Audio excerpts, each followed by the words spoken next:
This is the Prestige 420. It takes over from the Prestige 400, which was getting a bit long in the tooth. It comes with IPS 400 as standard, but you can upgrade to IPS 500 if you want. And of course, being a Prestige, it has their trademark separate axis master cabin, which for a boat of this size is really quite a unique offering. So let's get on board and have a bit of a closer look at that. Of course, the main attraction of this boat is this quite unique layout you have in the saloon, where you have access to the master cabin, well, if it's the master cabin, because it's a very similar sized fore cabin, but the midships cabin from separate stairs here, which is something that Prestige have been doing for quite a while now. You've got your galley aft, nice and close to the cockpit, and then you have your main seating area raised up in the middle here with a nice view out the windscreen, and then of course you have steps down into what is supposedly the VIP cabin, but the cabins are a very similar size and they both have their own bathrooms. Let's go and have a look at the midships one.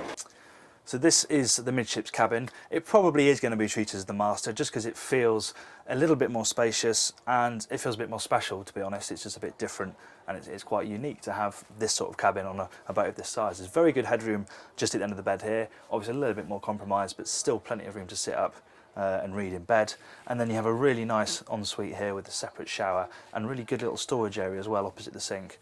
All in all, it's actually a very tidy little cabin.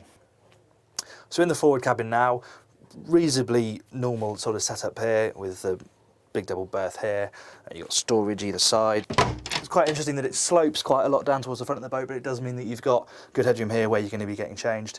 And you know, this is a Prestige. They know how to build a boat practically, which is why they do stuff like this, these split doors, which are a nice feature, give you a better feeling of space than having one big door in the way.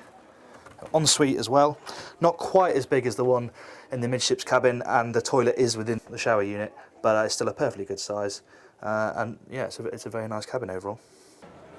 Nothing too spectacular up here on the flybridge. It's all reasonably solid, works well. Big, good feeling of space on here though, not too crammed in. Feel like you've got plenty of room to move around. Solitary helm seat. I'm never quite sure about these completely flat sunpad arrangements because although they're very good when the boat's anchored, they're not a huge amount of use when you're going along.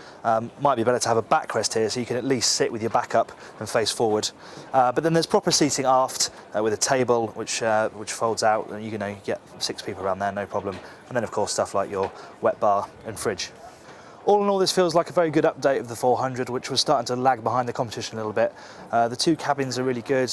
You have 2 IPS engine options, and all in all, it feels very sensibly and practically designed. Of course, the all proof will be when we get out on a sea trial sometime in the near future.